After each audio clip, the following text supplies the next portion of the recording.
That's me. That's me. And that's 3 people. And I'm going to help them. But it has to be something really big. Kevin Spacey and Haley Joel Osment share a moment of truth in Pay It Forward, the story of a boy who wants to change the world. It's one of 5 new movies we'll review this week. I'm Richard Roeper, columnist for the Chicago Sun-Times. And I'm Roger Ebert, film critic of the Chicago Sun-Times. Our first movie is Pay It Forward, and it pairs 2 Oscar winners, Kevin Spacey and Helen Hunt, with Haley Joel Osment, the impressive young Oscar nominee from The Sixth Sense.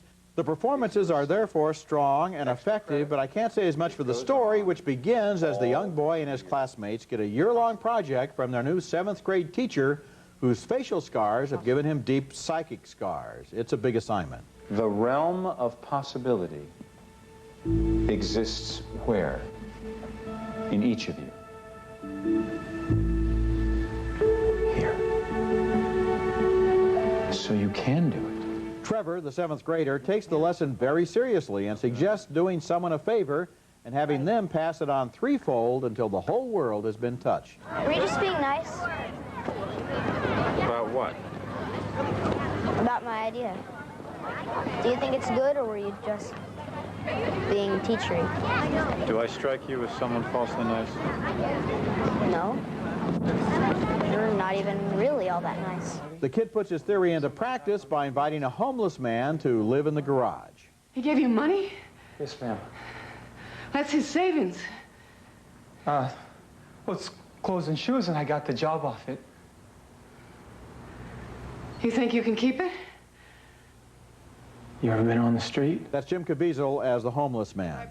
Trevor has another big idea, too. He thinks his teacher should marry his mother, played by Helen Hunt, who wants to be a good mom but struggles with alcoholism. You have a really bad problem. I gotta stop. And if you can be with me on this, if you can think it's possible that I can do it, then I think maybe I can. Pay It Forward has its heart in the right place, but I had some big problems with this movie. One of them has to do with a flashback structure that spends a lot of time showing who did what for whom without ever making it clear enough soon enough. Another is the traffic jam that results when the romance involving the adults fights for screen time with the kid and his world-saving plan, and the movie then keeps shifting gears. Then there's an ending that, frankly, I don't think anyone is going to enjoy or even accept. There are 2 movies here that might have been pretty good, but they add up to 1 movie that isn't. Kevin Spacey is so good in this movie, and Helen Hunt is so good, and I agree with you. There are problems with the story. It feels like there are 2 screenplays that collide, and they don't always come together, but I'm still recommending it because of the really, really strong performances. And I might not have enjoyed the ending, but I did accept it, and it did take me by surprise, and this movie did move me. Sometimes I was aware of being manipulated by the structure of the screenplay, but again, going back to Kevin Spacey, going back to Helen Hunt, and I like the way that this movie is set sort of just outside of Las Vegas, and sort of the suburbs, I guess, if you will, just beyond the Strip, and it was very, very effective in showing that. Helen Hunt working in the casino world, that really worked for me. So there's enough here for me to say, go see this movie. Sometimes the heart triumphs over the nitpicking about the screenplay. Well, at least for I me, don't think I'm nitpicking. I think people are going to come out of this movie pretty unsatisfied, and they're going to really be shocked by the ending. But you're right about Spacey and Hunt, and for that matter, Haley Joel Osment. And what's sad is when you see actors of this caliber who are able to make their characters so interesting and so dimensional, and then they're kind of crammed into these dumbed-down formula screenplays. Oh, I don't think this is a formulaic screenplay at all. I It think may have too much creativity going for it, which may be a problem, and they could have concentrated more Well, the whole on business of the kid trying to be the relationship with matchmaker, family. that's a formula. Yeah, I mean, that's you been know, done before, but it's done in a different way, in the classroom assignment, and the cameos by John Bon Jovi and Angie Dickinson, interesting. For me, enough to recommend. Okay.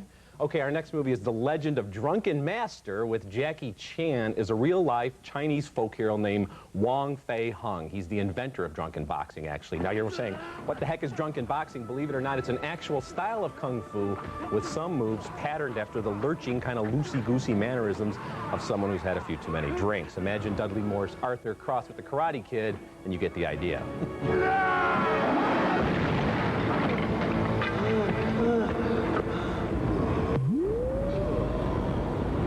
Chan Chan plays Wong as a bumbling schemer who never goes looking for a fight, but seems to find one every 10 minutes. For him, drunken boxing works best when he's truly drunk.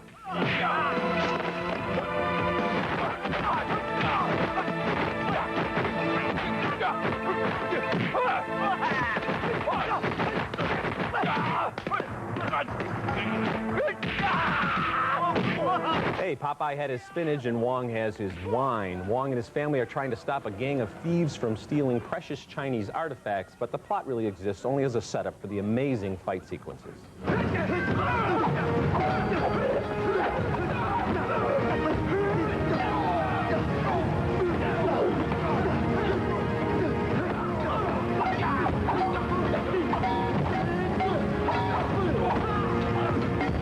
The Legend of Drunken Master is one seriously weird movie. Wong is supposed to be a young man, but since Chan was about 40 when this film was made, the actors playing his parents seem to be about 3 years his senior tops. In fact, I could swear there's something going on with Wong and his stepmom. There's also this strange juxtaposition between the Buster Keaton-style slapstick and the brutal and grueling fight sequences, some of which seem to go on and on. But in the end, it's those razor blade ballets of flying fists and crackling kicks that make this action romp worth recommending.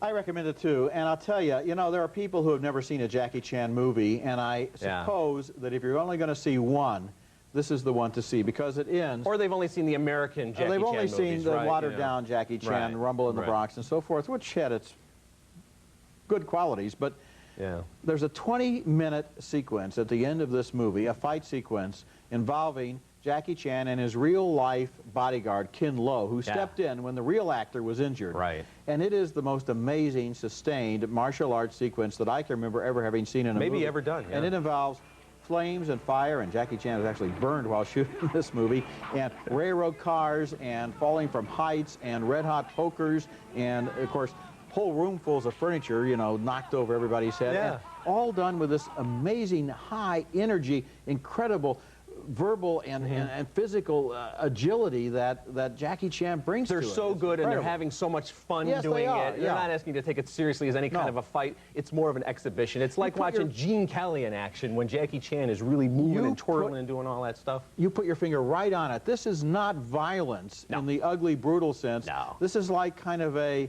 tongue-in-cheek ballet of violence. It's so well done. There's a lot of fun in this movie. Later on the show, Brendan Fraser sells his soul to Elizabeth Hurley in Bedazzled. You turned me into a drug dealer! Coming up next, Mark Wahlberg and Joaquin Phoenix become partners in crime in The Yards. It's for you. Say hello to your uncle for me. See you around, Willie. All right, take it easy. Does he get a cut of everything? Listen, don't worry about it. He's a city official. That's just the way the system works. In the new crime movie, The Yards, Mark Wahlberg is fresh out of prison, and his best friend, Joaquin Phoenix, shows him the ropes. Phoenix is a muscle guy for Wahlberg's uncle, played by James Caan, whose company repairs New York City transit trains. One night, the two friends go out on a job. A yardmaster is murdered, and a cop is badly beaten. And when the cop recovers, he's able to only ID one person, Wahlberg, the ex-con. Well, when can I come back? Leo, you gotta stay away for a little longer, okay? Oh, how's my mother? I wanted to call her, but they probably got their phones tapped. This case could break apart the cozy little racket that James Caan runs with his henchman, played here by Victor Argo. So they want a cover-up. I'll also put out a statement. We're all very saddened by the turn of events, etc., and so forth. Please, none of that's going to hold. At some point, it's going to lead back to us. All we got to do is talk to this cop. See what it'll take to make him remember things differently. The Yards is introspective in a way most crime movies never are. It's not about having fun with guns, cars, and wisecracks, but about lives destroyed by a deeply corrupt system. Nobody is really evil in this movie, although a lot of people are amoral or willing to go along, and the real story is about the Wahlberg character trying to fight his way free from the world he lives in. Director James Gray based the story in part on a racketeering scandal that touched his own family, and you can feel his ambiguity and his pain. That's what makes The Yard so touching. It's not a thriller, but a drama.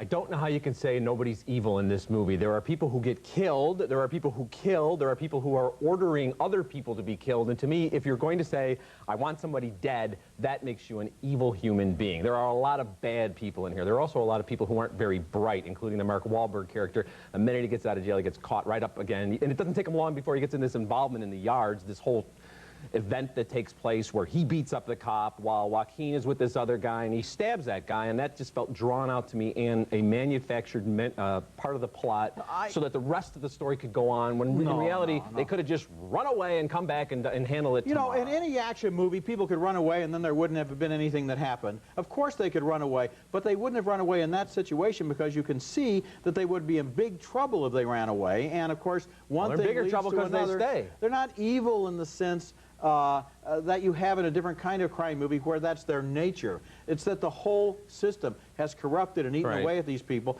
and that's what the Mark Wahlberg character is fighting, and it's eventually what the end of the movie is I think he's just fighting his own stupidity most of the time. You know, whether or not they're evil, I don't think is really the point here. Is it allowed for people to be stupid in the movies? Yes, it is. And if they're interesting enough, then we care about them. I didn't care about Mark Wahlberg. And then there's this whole idea that he knows what's going on in the yards. He could turn evidence against James Caan and all these other people. He's been working there for 2 days. I had no idea where he got all this neighborhood his entire life. No, but this is his specific information that he has about the yards, Roger, that he's going to use. If you live there, if you're involved with those people, look at the people.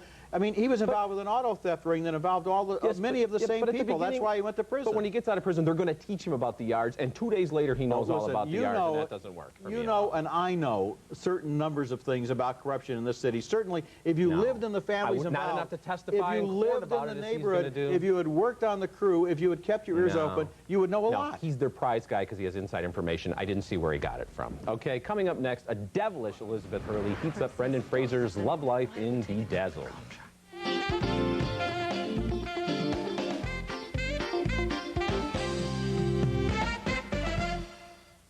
What if I told you that I have the cataclysmic power to give you anything and everything you've always dreamed of? Who are you? Promise not to tell anyone? Elizabeth Hurley is a salacious Satan who signs Brendan Fraser's hapless dork to a lifetime contract in Bedazzled, the latest comedy by Harold Ramis. Fraser plays Elliot Richards. He's an obnoxious but good-hearted loser who has everyone diving under their cubicles whenever they see him approaching at work. He's that annoying.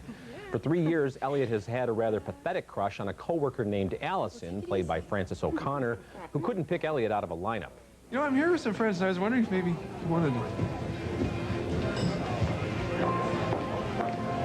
Dear God, I would give anything to have that girl in my life.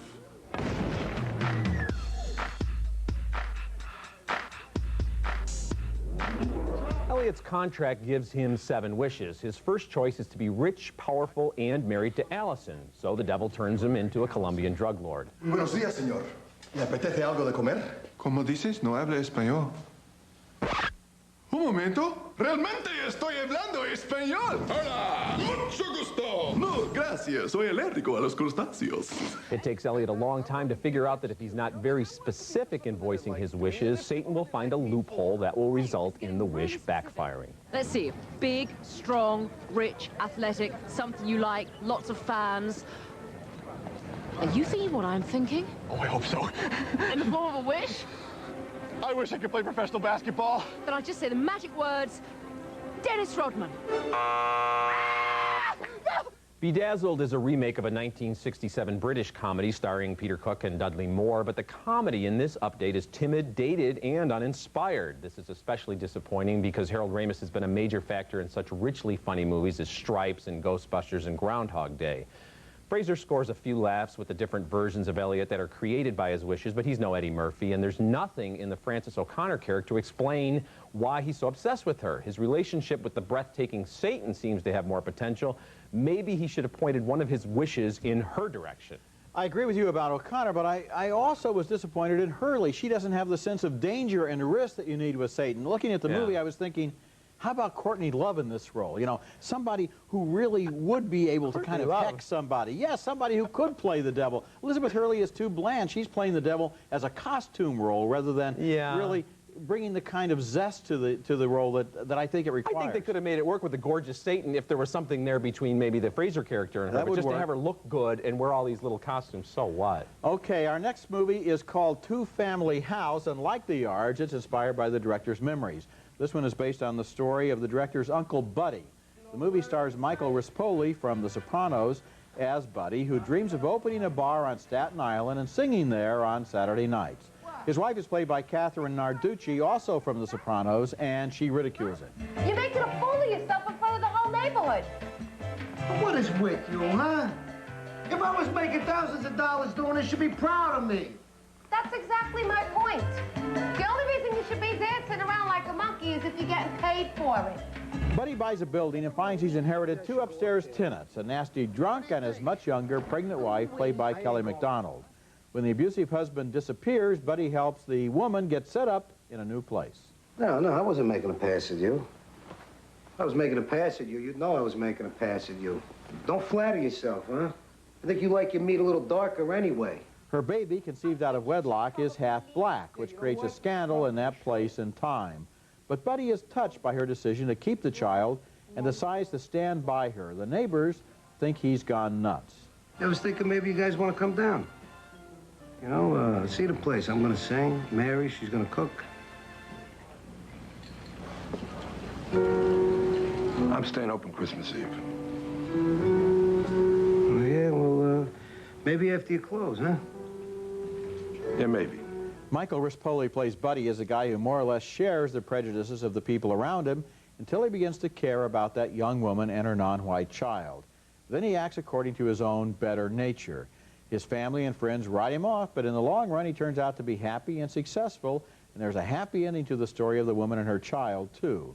Raymond DeFelita, the writer and director, heard stories about his Uncle Buddy for years, and now he tells this one himself, ending with a shot of the real tavern that Buddy opened. Two-Family House is a good movie. It's a really good movie. I'm not surprised to find out that it's inspired at least by some real-life events because it kind of rings authentic, but it's such a different take on, you know, we've seen these neighborhood stories before and these kind of characters, but what happens with this young woman who lives upstairs and the baby and Rispoli is so good. This is a real treasure of a film, I thought. It shows how you can be prejudiced in general, but it's very hard to be prejudiced in particular. Because then you're dealing with human beings and you accept them as the people who are right there in front of you. And in this case, Buddy can't help but have his heart go out to this woman because he's seen the hell that her husband created for her. And although he doesn't know the whole story, he begins gradually to feel, well, and he's I kind of admire her. But he's also in a hell of his own with his own relationship, and he's falling in love, and he follows his heart. Okay, coming up next, an all-star lineup hits the gridiron in my video pick of the week.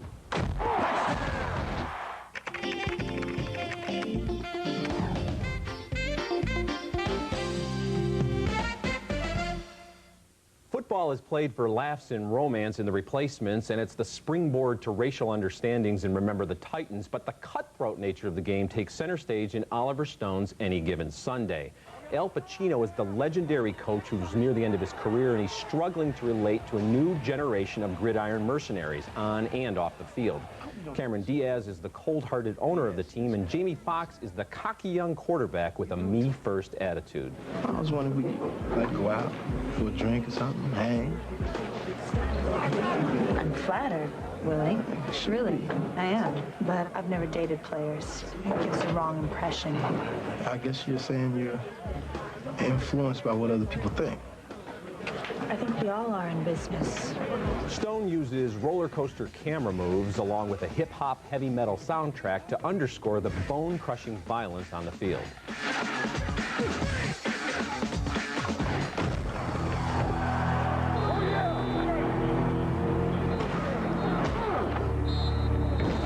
Any Given Sunday boasts a deep lineup that includes Dennis Quaid as an aging star quarterback, James Woods as a corrupt team doctor, and Charlton Heston as the lead commissioner.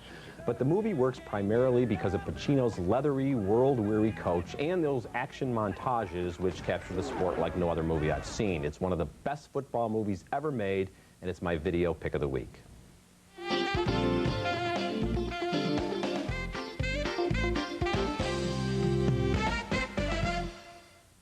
Now let's take another look at the movies we reviewed on this week's show. A split decision on Pay It Forward. I thought it was all over the map, but Richard kind of liked the map. 2 thumbs up for The Legend of Drunken Master, which may be Jackie Chan's best film. We split on The Yards. I thought it was an effective drama. Richard found too much implausibility. But 2 thumbs down for Bedazzled, which should have held out for a better deal with the devil. And finally, 2 affectionate thumbs up for Two Family House and Michael Rispoli's touching performance. So, Two Family House and The Yards, and if you ever want to see a Jackie Chan movie, this is your chance. And if you want a good old-fashioned cry at the movies, Pay It Forward. According to you, anyway. That's right. Okay, remember you can hear our reviews at Ebert-Roeper-movies.com and read us in print at suntimes.com. Next week, more new movies, including Lucky Numbers, starring John Travolta and Lisa Kudrow, and also the sequel to one of last year's huge hits, it's Book of Shadows, Blair Witch 2. That's next week, and until then, the balcony is closed.